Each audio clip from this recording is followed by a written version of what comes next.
Bienvenidos to Merendiando from Radio Luna Theater. This week, we're interviewing some of the team at Possibilities Podcast. Possibility Podcast engage in deep dive conversations with queer and trans, Black, Indigenous, people of color, artists, and possibility makers.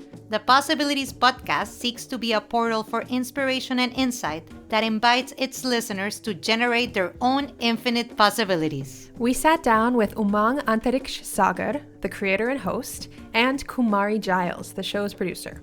Besides working on the podcast, they're both multidisciplinary artists. Umang is also a filmmaker, a writer, and visual artist, and Kumari's also a dancer, a curator, an aerialist, and a community cook. Their bios are beautiful and have a lot more details, so be sure to check the show notes. We talked about their podcast Meet Cute story, their definition of a possibility and how that guides their work, how to become a possibility maker, and their insights on what makes a successful collective. Later in the spring, they'll be releasing an episode with us as their guests, so keep an eye out for that. Now, let's dive in. Umang and Kumari, it is so cool to have you on. And the way that we kind of connected over to do this particular interview was that you folks were selected to be part of the Hot Docs Podcast Festival and be an opening act for Roxanne Gay's live streamed interview, which is super cool. We wanted to connect with other folks who are doing the work that we were doing. So this has paid off because we're all here together now. And so this is the real gift of it. We just wanted to get out there, present our work, and see if we could connect with more folks through our work, and see what comes out of that. And I think it's so exciting that both of our podcasts had gotten to be at that platform, and that way we could connect with each other. Even that led to us connecting with each other. Yeah, it was really exciting to get the news. And I would add on to what Umang said around podcasting can feel really isolating.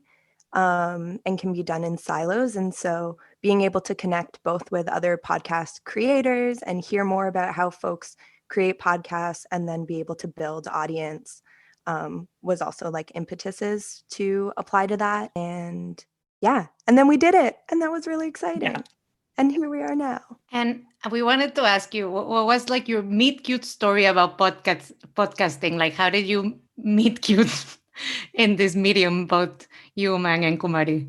Do you want to tell us, Kumari? I mean, I can tell my side of the story because there was quite a bit of work done on the podcast before I looped in. But in December 2019, I'll just position kind of where I was at that point in my life. So I had been kind of almost for the last decade working in community arts and embodied practice and a lot of grassroots organizing. And I realized the ways that I was working needed to shift and change. And so I tried to figure out how to bring closure to some of the work that I was doing at that time, and was really in a period of trying to figure out what I wanted to do next. And a lot of my art practice up until that point was embodied, was centered around creating with wholeness, with possibility, with transformation, centering healing and care and access. And I wasn't really sure where that was going to go. And I got an email from Umang being hey, I have this podcast. It's called Possibilities Podcast. Here are some episodes. Are you interested in producing work? And I remember listening to those episodes and being oh my gosh, this is the audio podcast version of how I like to orient myself in the world. Mm-hmm.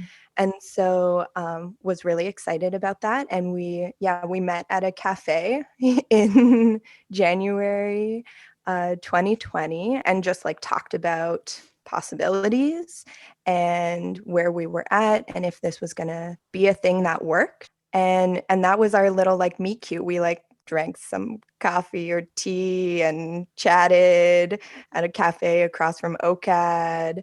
And then here we are now. We took a month to kind of get into it and started working together, and then the pandemic hit. And so most of our work has been virtually. I feel I joke a lot that we've only ever really worked together a handful of times in person. But yeah, that was our meet cute, and it felt really in alignment for me and still does. And so here I am. Yeah, I mean, there had been so many processes in my own before I started the podcast that was like shifting in my life, and I was just like, I needed to orient towards. I had felt a lot of exhaustion and drain, and as a creative, sometimes you can feel that, like you can just feel like nothing is happening and things aren't possible, and if you can't orient towards what's possible, it's harder to create because you're just, that's how I was experiencing it, and I had gone to LA. And it feels like a corny thing to say, but I felt like by the ocean there was like this openness, and it has palm trees, and I grew up around palm trees, and there was just something about that just felt like more expansive than what I was feeling in the city about conversations around art. And I don't think I think there are lots of communities that are talking differently about art, but what I was hearing, I had come out of film school, and oh my God, that's a whole other story, right? So I think all those things were really hard experiences alongside other experiences in my personal life that were going on. And I realized I needed to orient towards possibility. I was like having these the small breakthrough experiences. I was like, okay, this is how, if I talk about it, I can be hopeful, then I can create, then I can move towards the life that I want. And I can just, it doesn't just have to be in my head. It can be something that I'm in practice with regularly, and I can build upon that practice.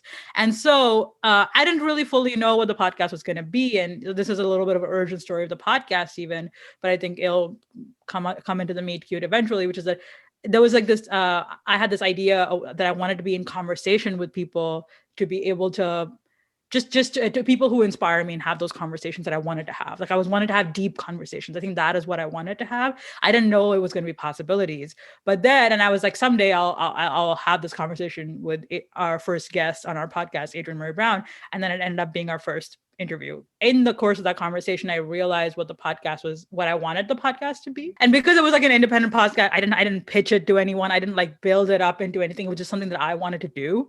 And so I did it. And then, the thing about art is that there's like the initial push of creation that you're just like, okay, I can do all of the things. And then I recorded it, and then I like, I asked, I did ask for help even in the beginning, and then things weren't really working out because it wasn't structured well enough. And I ended up doing, like, I recorded 4 episodes. I'd released 3 of them. I recorded them myself. I edited them myself. I did all the design work myself. I did everything myself. And I was just like, and I did the research work, all the things that I was going into creating a podcast. Yeah. And I was so burnt out. The idea of like working on this podcast was like awful. I was like, no, I cannot do it. And I was like, but I was given this gift to have this conversation that led me to a path to something that I wanted to do. And it was my job to find a way to make it sustainable. And it was my job to get out of my own way to do the work better. Mm-hmm. And so I had to like take a moment to be like, I know I'm not doing this right. So I got to figure out how to do it right. And so I had posted on my Instagram, my private Instagram page, about like, I'm looking for a podcast producer. Does anybody know? And a friend, a mutual friend of ours, Gitanjali, had mentioned Kumari is a producer, and maybe you should reach out to them. And that's the story of how that initiation happened. So I think all of that led to our meeting. And when we met, I was like, okay, this is something that we can try together and we can practice. And then we met a few more times in cafes when that was a possibility, or meet in cafes around the city. And then the shutdown happened, and here we are now. But we have been able to find structure in this time, and been able to build in this time that in ways that I think have felt sustaining through the pandemic.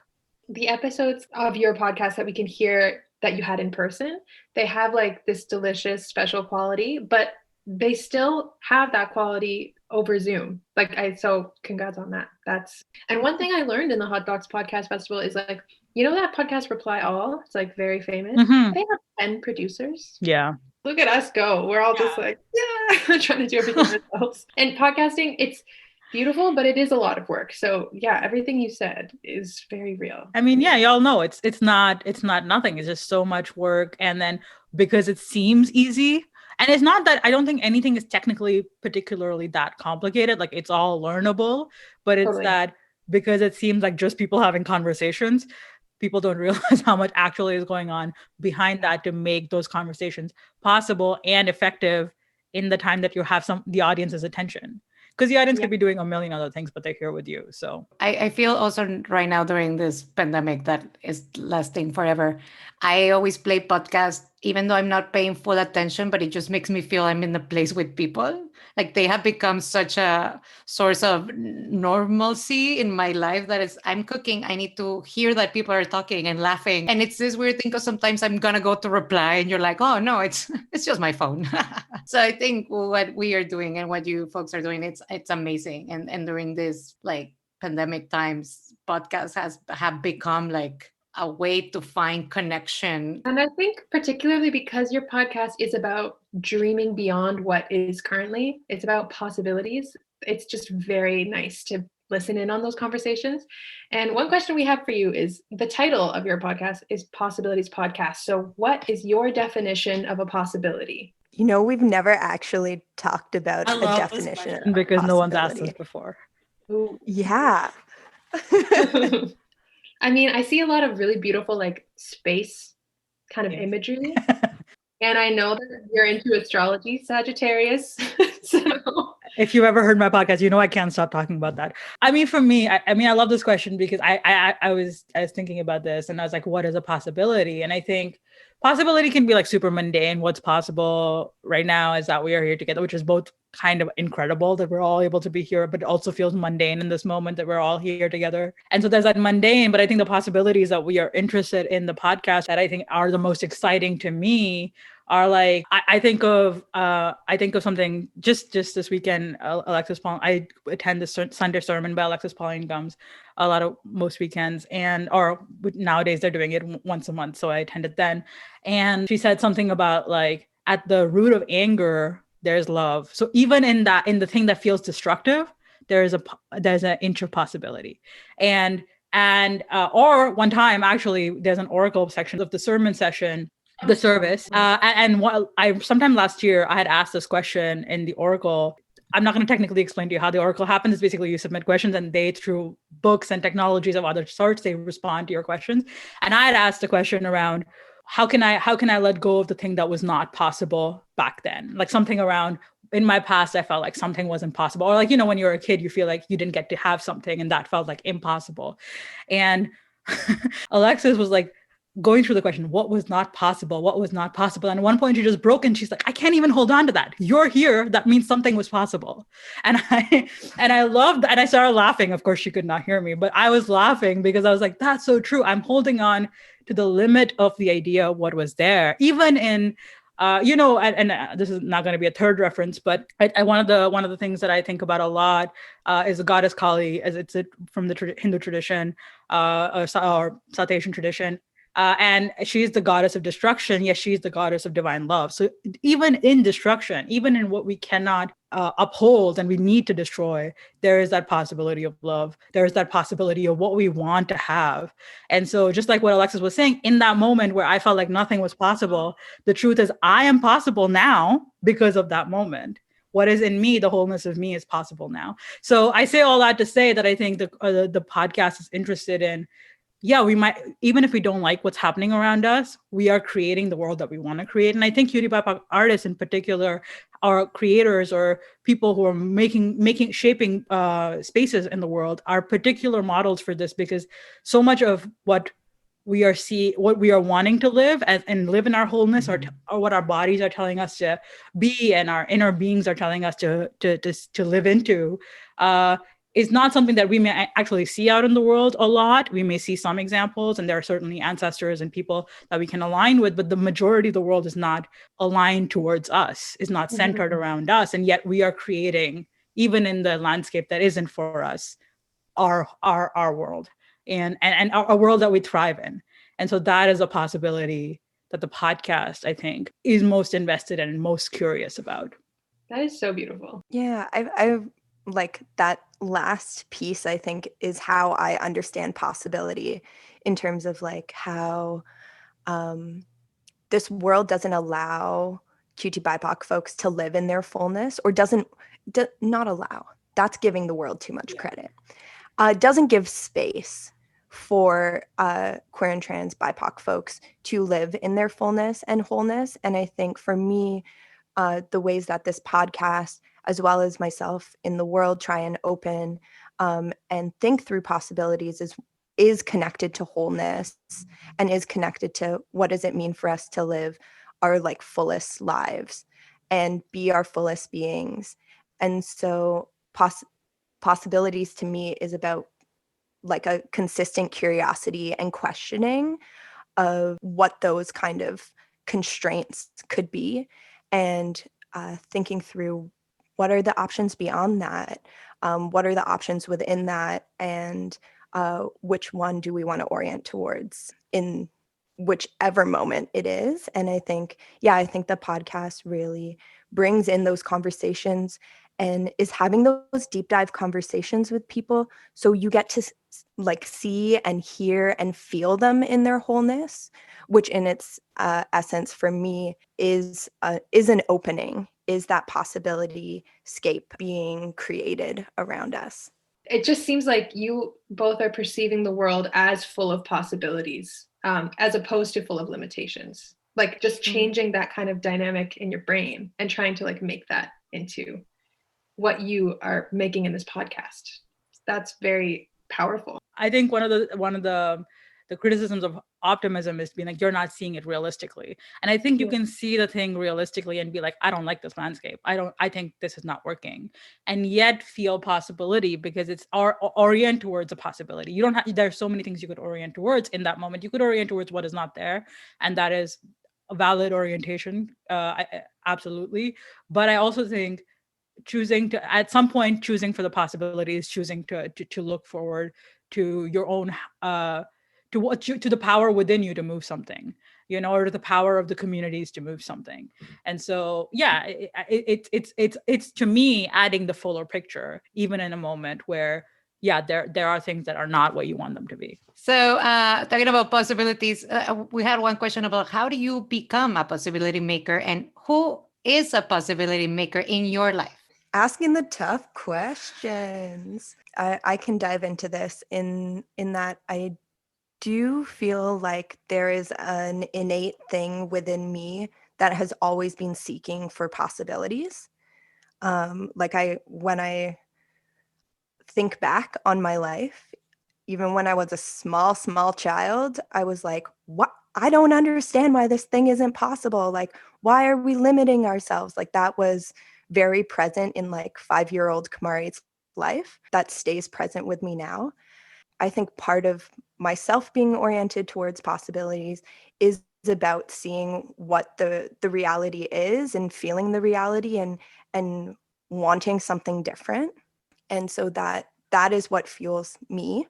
And then in terms of possibility models and folks in my life, I'm like, there's so many. I saw this question. I was like, how do I just hand over a list of like 500 names of people? Yeah. Because I really think, kind of bring it back to what I had mentioned around possibilities themselves. Like, I think when folks are living in their wholeness and their authenticity, that to me makes them a possibility model. And for me, that's like the three of you in this room, or in this Zoom room. Ooh. I also would say like lots of folks that I've connected with and been in community with, Raven, Wings, Cien. I was part of Vilnana, so there was like a big possibility shift for me in terms of movement over the course of the 8 to 9 years that I worked with them, like organizing with Bricks and Glitter, all of the humans in that. Now working on new projects, like every person that is on this kind of journey of finding wholeness and sharing their authentic selves feels like a possibility model to me, and is a possibility model to me because I'm also trying to find and move with that wholeness. And so when there's that dialogue and reflection back, that's really magical and something that I value so much. I echo Kumari's sentiment in that I think everyone is a possibility model, maker, mover, and it's that thing in you that wants more, that wants to dream, that wants to that act of, I'm going to allow myself wholeness in this moment. I'm going to allow myself wholeness. And that doesn't just mean the happy, good feelings. It also means the harder feelings. Everyone who sits with that and opens that up a little by little for themselves, that's a possibility model for me. That's something that I'm just like, yeah, you're living more in your wholeness. And by doing that, you're allowing more people to live more in their wholeness. And ultimately we can all be more whole by that, who's just being more present to the thing that calls them in its entirety, to the sadness that calls you, to the grief that calls you, to the pain that calls you, to the joy and ecstasy that calls you, all of those things, the purpose that calls you. And so yes, there are an infinite number of beings, I think, in my life, and we have mentioned some of the people I've already named, that have opened that possibility up for me. Who I've named Alexis Pauline Gumbs, I've named Adrienne Maree Brown. There's any number of people on the podcast. I think that is an intentional use of the podcast, is to be in connection with people who are helping us open the world up. And my personal, I can just think of, I have a friend, Matisse, who holds me accountable to love, which I really appreciate. And we have some relationships that have gotten really deep in the pandemic have been really sustaining. My friend Alvis, who I've thought of as a model for me for a very long time, through many years. They're just, and they're like older relationships where that are not in the Cutie Papa community per se, but they show me love across oceans, across such differences. We can still love each other. Yeah, I just really love the way you both talk about stepping into your wholeness and stepping into possibilities that exist versus, like, I don't know, trying to grab things and bring them in. Like, there's just a completely different orientation where you are just kind of accepting and moving into things that are complete. I think I'd say that it's not that scarcity mindset isn't very tempting and real and feels like, especially in moments where you're just like, ugh, this sucks, this is terrible, I don't have the thing that I need, or I'm never going to have the thing that I need, all those things are tempting. But I think it's just, I find draining in the long run. And I feel like eventually at some point when I move out of that cycle, the thing that sustains me is this. The thing that actually makes me feel a lot more buoyed and able to move through the thing that feels impossible is this. So so we try to come into abundance. Totally. You're like, we're all human beings, and you kind of need to know scarcity to know yes that. This is why I think Cutie BIPOC artists are an incredible portal of possibility, because they know what they've been told so much that they are not possible, that their lives are not possible, their dreams are not possible, and they have been made to feel scarcity when they were already abundant in their own self. So I think that is why I think we have something potent in the podcast, having conversations with people who are making it for themselves and are making it with community, with ancestors, with the future in mind. So both of you are also, like, you have really beautiful alive art practices in your different crafts, film, Kumari, I can't even begin to list all the crafts you do. I don't know, so much. But and writing and all of that. But also there's this really important part of, like, social change and transformative justice and different ways of orienting socially, structurally with people. And I think this is just a question I had for both of you, because going into, like, organizing movement spaces, it can be very overwhelming to try to, like, start joining movements and conversations when these are conversations that have been happening for hundreds of years, sometimes, like, long time. There's lots of study, there's lots of material out there, and it's like, do you have any advice for people who want to join, like, organizing collectives, for example, but might feel overwhelmed and intimidated by the concepts and the awareness of history that you need to have to be effective now? And what's your experience of that? This is a great question. This is a great question. Also because I've had so many experiences organizing and also feeling like I'm not able to organize. I think one of the things that this question is bringing up for me that I have thought a lot about in the last few years is just, like, when organizing and orienting towards change, what is the structure and or openness to bringing folks into that? And I must say, honestly, that I don't think we do a great job. locally here of being able to bring people in where they're at. I think it does happen, but I do think that this is a tension that lives in organizing, because there can be such a specific, like, you got to know these words. I used to say that, like, when I figured out QPOC was a term, when I like first moved to Toronto, it was like this secret key that opened up all these things for me. Because if I didn't have that particular language, I wouldn't be able to find events or people or the connections that I was then able to find. And so, like, my kind of thoughts and feelings on this is that, like, we've got to meet people where we're at. We've got to listen, like, truly listen deeply to each other and see the humanity in each of us. And I'm forgetting exactly who did this, but I've seen it on a bunch of like Instagram posts of someone had said on TikTok, and whoever this person is, genius, go where you are celebrated, not where you are tolerated. And I think that that is something that I'm feeling in response to this question. Like, learn as much as you can learn, go where you're celebrated, and learn with the people around you. I think all of my organizing has been really grounded in stories and learning from individual people. And that feels like a great entrance for me, as opposed to kind of like breaking down these big words and big concepts and big histories. So yeah, that would kind of be my response, or what is resonating for me right now in response. Yeah. I love that. I love that. Go where you're celebrated, not where you're tolerated. That's so real. And I think for me, something that this morning that I read was that your body has more wisdom than all of your philosophies combined, or something. It was something that, it was not an exact quote, but it is that quote he's the founder of Zoroastrianism.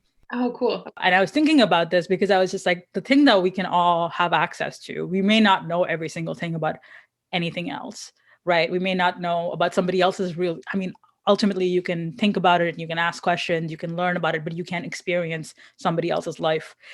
But what you can do, and what we don't do often enough, and this includes me, I had to really learn this, is that I can feel my own body, and I can have the wisdom of the emotions. And then when I can feel it, I'm actually more open to connecting with other people's range of experience. So I think the key to this, and I think it's a hard key because we're in capitalism where we are meant to shut ourselves down. We're supposed to achieve things that are linear and outside of ourselves. But I'm finding that the more I come back to my body, the more I listen to my body, it's not perfect and I mess up all the time. But the more I do that, the less the less I'm worried about fucking up. The more I can own my mistakes, the more I can apologize without making, the more I can make those choices, and the more I can connect with somebody's pain because I have felt my own pain, And so I'm not saying when you enter, you have to know all these things. You're not going to know all these things. I'm not saying that's the barrier of entry. If you don't feel yourself, you can't enter.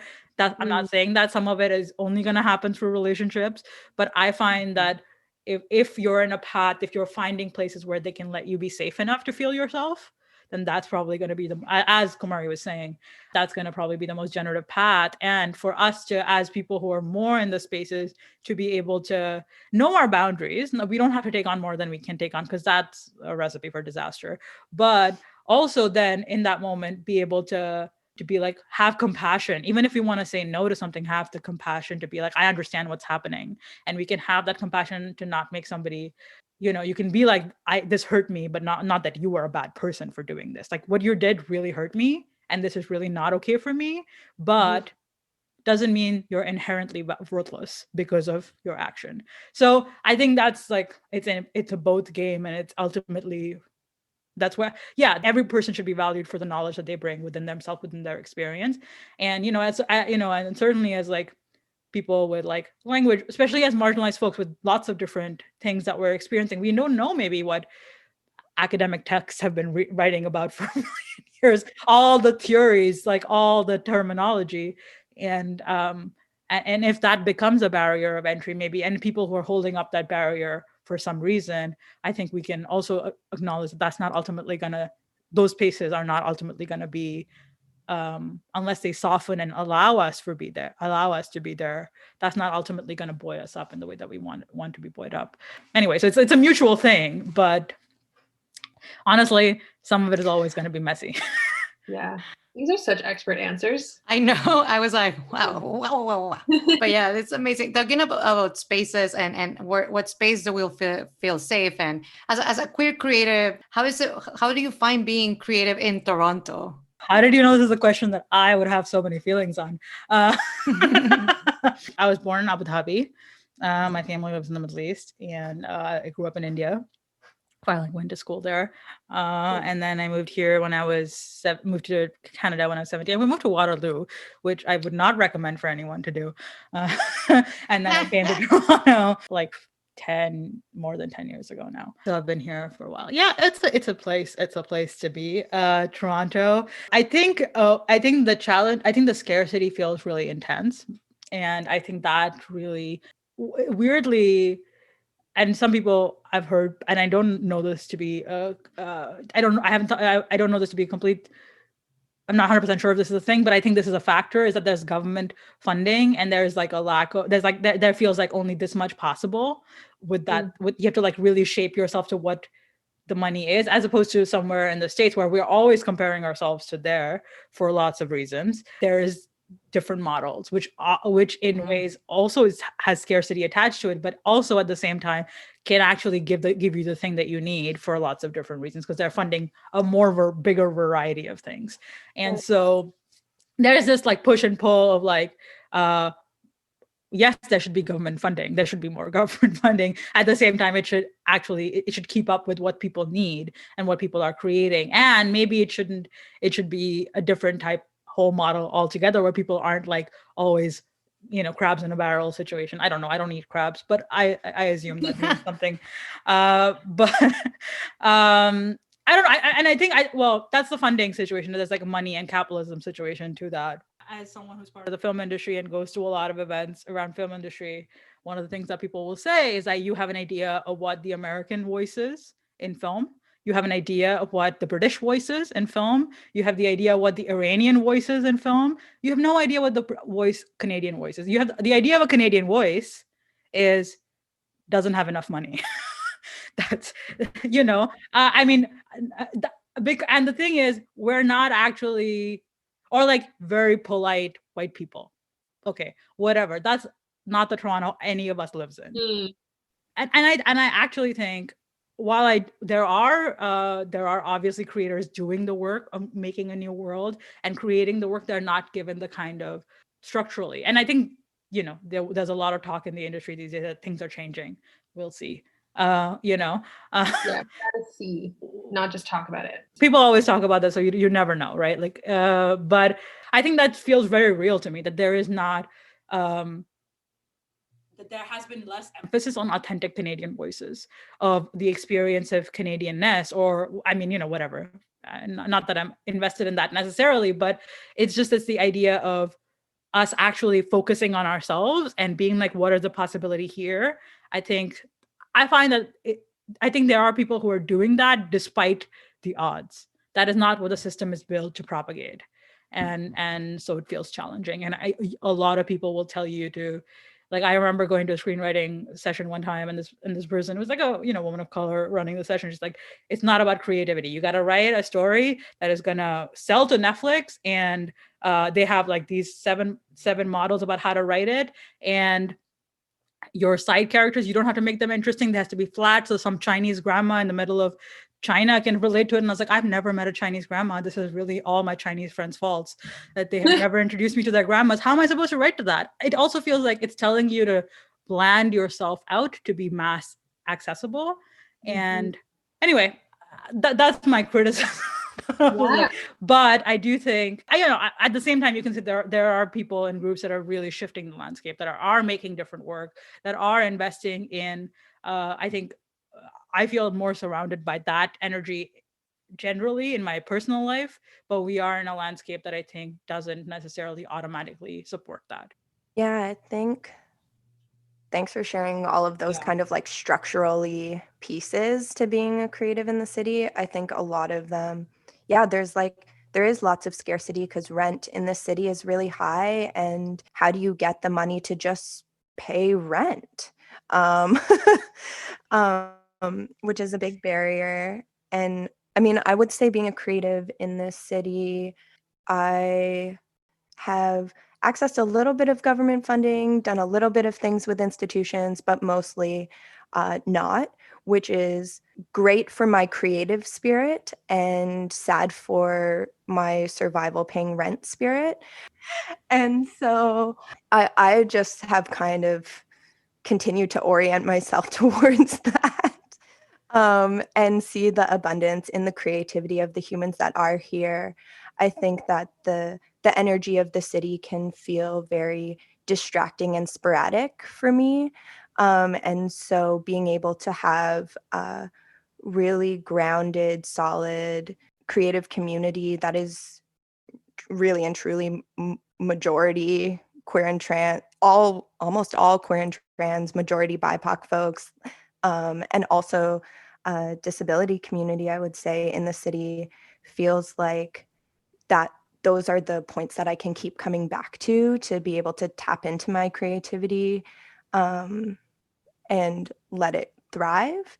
But it does feel like I very much am in constant dialogue of like, how do I thrive while also surviving? And then, beautiful things come out of that, the like thrival pieces and the connections with people in the city. Very real. A very good portrait for people who are listening and might not be from here. That all feels extremely accurate. Monica, what do you got there? Let's have a little bit of queer joy. I have a game called Curiosity. We are going to play this game. The game just goes, I pick a card, I ask a question, and then we just have fun. What a great queer game. You know? Love it. What do you think about the concept of love at first sight? I definitely felt it once in high school. But I don't know if it was love. I'm not sure if it was love. I think it was like, I don't think I've ever seen such a beautiful person in my whole life. So it was like, awe. Yeah. What do you think? I feel like I'm like, absolutely not. But but I will say, I do think that like there is this like orientation of love and seeing a full person that can happen, that I still need to have a conversation with someone to really be able to know. I feel like aesthetics can give you something, but not everything. But there is, so I'm like, no, not love at first sight, but also yes, in seeing someone in their wholeness. Really Can you do that at first sight? Seeing someone in their wholeness? If you're energetically oriented to that, you could energetically witness that. I think so. Yeah, I've definitely witnessed that before. But I agree. I also agree that there's like a line between trauma bond at first sight and and love, expanding love at first sight. I think, and that can be a thing that happens. But I was just like, all experiences are valid. You just got to go through the ride. That is a great point. But I also think, if love is infinite and unconditional, like in its raw form, it could do anything. It doesn't mean you could love from a distance. I've definitely loved from a distance at first sight. That's true. I was like, I fell in love the moment I saw that person, and I was like, wow. And then we grew up, and I was like, oh, we should get to know each other really deeply. Oh, that's beautiful. What is your take on astrology as a belief system? This is just for this group. I feel like I'm against astrology. I've never liked it. No, I'm kidding. I don't even know what it is. I love astrology. Kumari, do you want to talk about astrology? What do you think? I love astrology. I think younger me was like, I don't understand this. It doesn't make sense to me. But older me is like, oh, this is a pretty solid way to have heads ups about things. It doesn't feel like it's a be all end all, and I feel cautious about that. But in terms of the kind of like taking bits of it, and I would say I'm still learning about astrology, so I don't know if I would say it's a belief system necessarily for me, but I definitely think that we've been positioned in the universe for so many years. The people who have studied astrology have deep knowledge, and so there is definitely some truth and some realness in there. I do agree that, I grew up with a lot of astrology around me, with Vedic astrology. In India, my mom was obsessed with astrology, and I was ambiguous about it when I was growing up, because I was like, it was prescriptive in a way that I felt was limiting. And I think that version of astrology, where it's telling you exactly what life has to be, or telling you how to, that has its challenges. If it's information that you can use to be present with, and so I think a belief system is a complicated word choice, because I'm like, do I think it's real? Do I think it's actually? Yes, I feel like it's a 5,000-year-old, maybe more, belief science, really. But not in the terms of Western science, but a different kind of knowledge system that is, we don't expect us to not have knowledge about lots of other things, but just because astrology comes from a way of knowing that we don't value, it's like this side belief. That's why I feel like it's important to understand and be present with. At the same time, it doesn't have to define you. It doesn't have to be the thing that limits you. It doesn't have to be the thing that limits your connections. It just has to be, ultimately, there's a whole bunch of things that I think will shape those. But I think it's information, and I think it's interesting, and very often pretty accurate. So I don't know. That's my take. I love it. Hells yeah. Diversity of knowledge systems. We could use a lot more of that. Yeah. Okay, me? Yeah, I love it a lot. I think you all really said how I feel, but mostly I just think stars are magical. There's so many ways of looking at them, not just conventional astrology or Hellenistic astrology, like all over the world, different traditions. And I think I want to know all about it, period. I want to know about it. Yeah. What about you, Monica? When I was younger, I remember in Mexico, in Monterrey, in this magazine on Sundays, you will get like your horoscope, and I used to read it all the time and then feel guilty, because in Catholic church they will be like, if you hear somebody else, then you're betraying God, and I'll be like, no.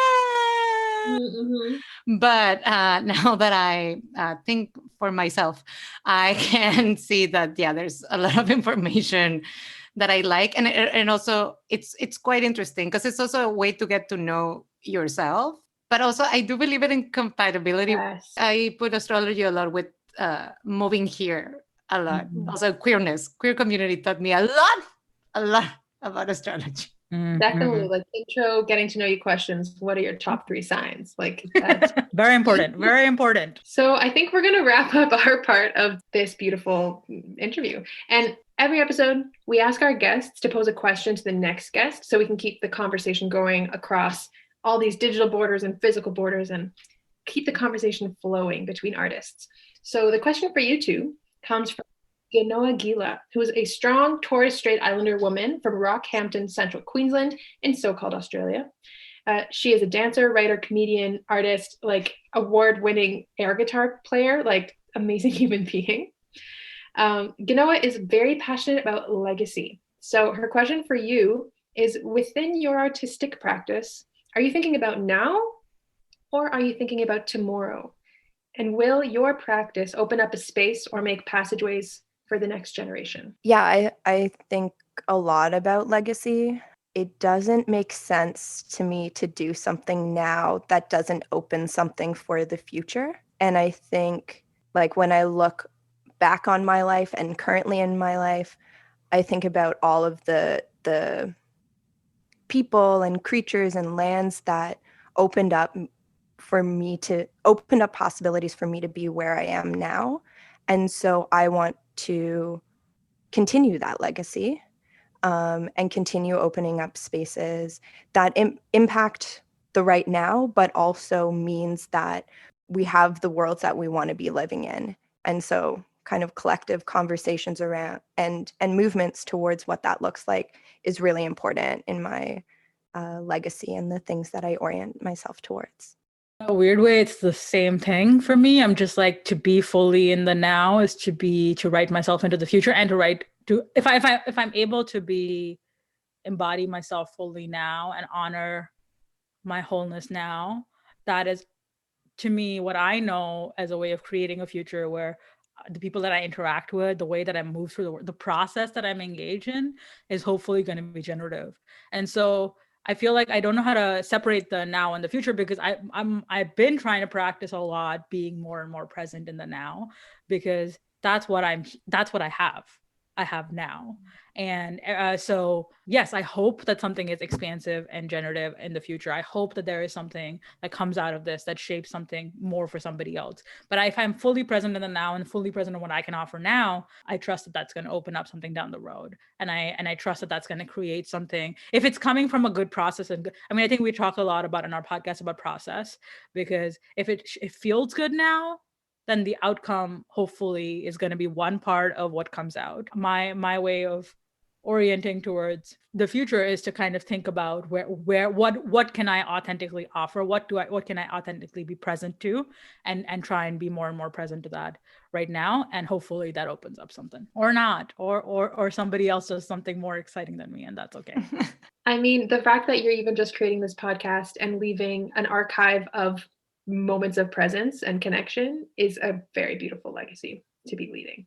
I think you're doing great. And on that note, what is a question you would like to pose for our next guest? As you were speaking, Umang, and talking about authenticity, and I think that's been like authenticity and wholeness has been a theme in things that we have talked about. And so a question that I would have is like how and when and where do you feel your most authentic self? My question is something that we ask on the podcast pretty often, is what is it that you want to receive? Oh, that's so beautiful. Good questions. Do you have more? Then we just use that for a whole interview. And one last question that's how we close our podcast is, this podcast is called Merendiando, which means snack time in Spanish. So what is your favorite snack right now? And Kumari, we know you cook, so if you want to give us some recipes, but it can be a snack, dish, food, a book, music, anything you want to share with our listeners. It's like a little snack for the soul. Yeah, I can immediately go, like, I have 2 comfort snacks right now. And so one is a recipe. Dun, dun, dun. So I really love Shin Ramyun. It's just so good. It's quick and easy. I can get it at my convenience store, which is like a minute away from my house. And it's also a food that, like, one of my very dear friends, Audrey, who doesn't live in the city, eats a lot of. And so when I'm low spoons and I want to eat something quick, but also have it nourish me, I make some Shin Ramen with some chopped up bok choy and a drop an egg in there. And it is just like the spicy, the vegetable, the carb, the protein. It's magic. And then the other snack that I've been eating a lot of in pandemic times is popped popcorn on the stove. And I don't have a microwave. I'm very kind of low tech human, despite this microphone in my face right now. But I'm generally a low tech human. And so I really like making popcorn with coconut oil, salt, paprika, and nutritional yeast, and smoked paprika. Let's be specific on this. It is so good. I like make it at least once, if not 3 times a week. That's awesome. I love it.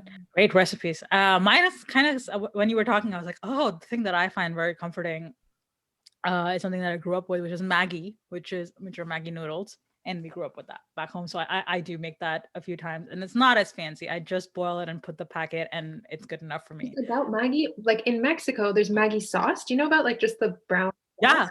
Yeah. That's very popular, but I don't think I've ever had the ramen version of it. Yeah, it's an India special. I mean, I think you find it now in Walmart and some other like bigger stores, but if you go to an Indian store, you'll find it there because people are obsessed. During the early part of the pandemic, I went to an Indian store and they were rationing one packet. I was just like, how could I possibly survive on one packet per family? I was just like, that is outrageous. That's outrageous. But it was like 1 year ago. I'm almost a year ago now. So that's one of my favorite snacks. And mangoes, which I don't get to have, which is not something that I'm able to access right now because we're in winter and because we're in Canada. We don't get the good mangoes here. But those are really that's my favorite. When I can in the summer, I fucking love mangoes. I think that's Ganoa. Our last guest was also like mangoes. Yes. So this is a theme of this season. Mangoes, everyone. Get into them. I wrote a zine called Juicy Mangoes. So Okay, thank you for all of those snacks for the body.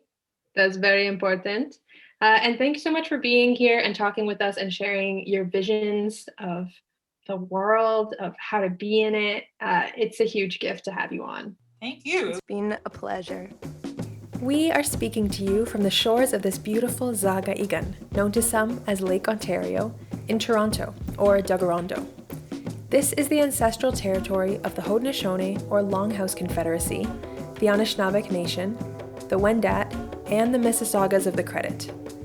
This land is covered by the Dish with One Spoon Wampum and Treaty 13, also known as the Toronto Purchase. Araluna, we remember that people can begin to heal when they are hurt. We are committed to artful participation in disagreements. We are committed to unsettling ourselves towards connection, respect, and justice for all people who now live in this city, which has been a meeting place since time immemorial. Radio Aluna Theatre is produced by Aluna Theatre, with support from the Toronto Arts Council, the Ontario Arts Council, the Canada Council for the Arts, the Department of Canadian Heritage, and the Metcalfe Foundation. Aluna Theater is Beatriz Pisano and Trevor Shelness with Sue Ballant. Radio Aluna Theater is produced by Mónica Garrido and Camila Diaz Varela. For more about Aluna Theater, visit us at alunatheater.ca, follow at Aluna Theater on Twitter or Instagram, or like us on Facebook. Miigwech and Nyawangoa.